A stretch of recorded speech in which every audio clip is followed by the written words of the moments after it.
For decades, the death of Marilyn Monroe has been picked apart, argued over, and turned into a legend. But what if we look at it from a completely different angle?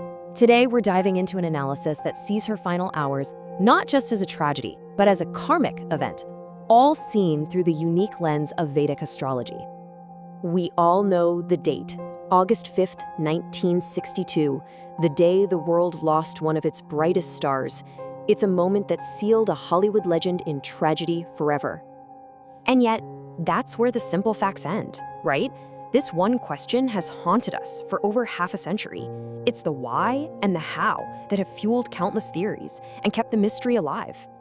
So we're going to step away from the usual clues, the headlines, the testimonies, and look up. We're going to follow an astrological investigation that uses the planets on that fateful night to tell a very different kind of story. Okay, so where do you even begin an investigation like this? Well, the first clue is what's called the ascendant. In astrology, it's determined by the exact time of an event, and it basically sets the entire stage for what's to come. And right away, things get really interesting.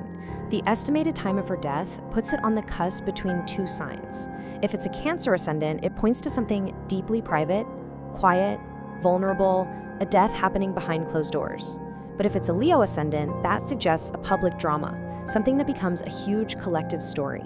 And isn't that just the perfect astrological metaphor for her death? An intensely private moment that became an eternal public myth? All right, so we've got the stage set. Now, who's the main character in this cosmic play? Well, according to this analysis, it's the moon. The moon isn't just a rock in the sky here. It's the signature of the emotional state, the entire psychological vibe of the event. So to really get this, you have to understand what the moon symbolizes.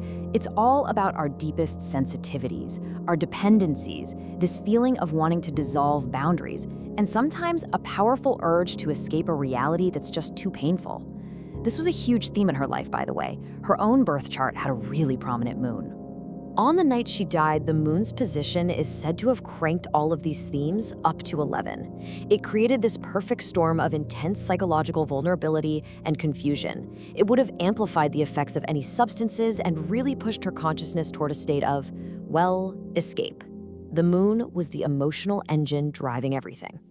So the moon sets this incredibly vulnerable, confusing mood.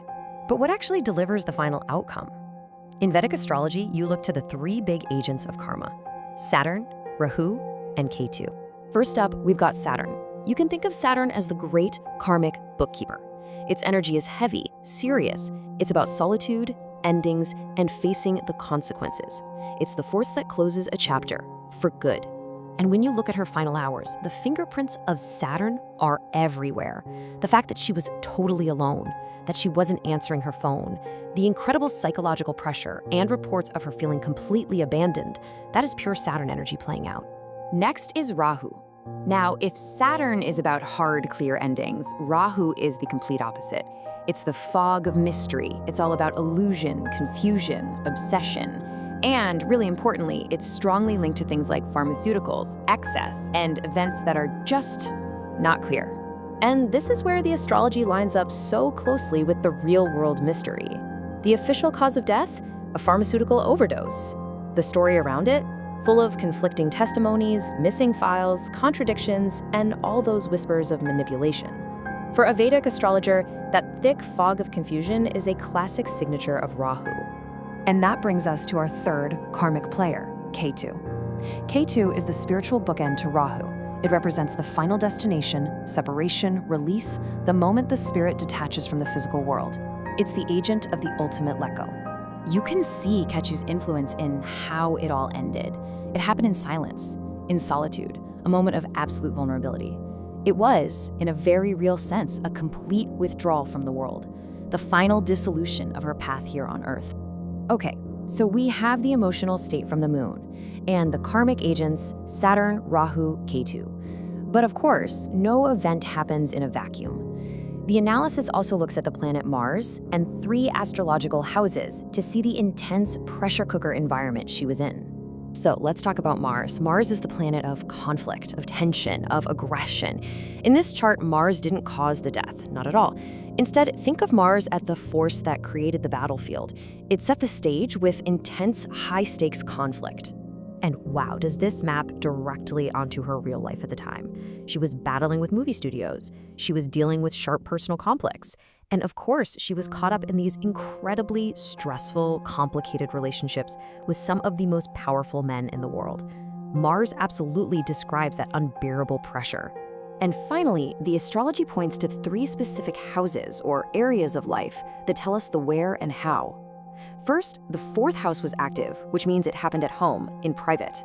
Then, the 8th house, the house of death and secrets, points right to that enduring mystery. And last, the 12th house, the house of loss and escape, which reflects the overdose as that final retreat from the world. All right, we've looked at all the pieces, the cosmic stage, the emotional mood, the karmic agents, and all those external pressures. Now it's time to put it all together and see what the final Vedic verdict is. So when you lay it all out like this, you get a really clear picture. Each planet plays its part. The moon brought the deep emotional fragility. Saturn delivered the solitude and the sense of finality. Rahu brought in the pharmaceuticals and that fog of mystery. And Ketu performed the final act of separation. It's a complete, if very different, narrative of that night. So, what's the bottom line here?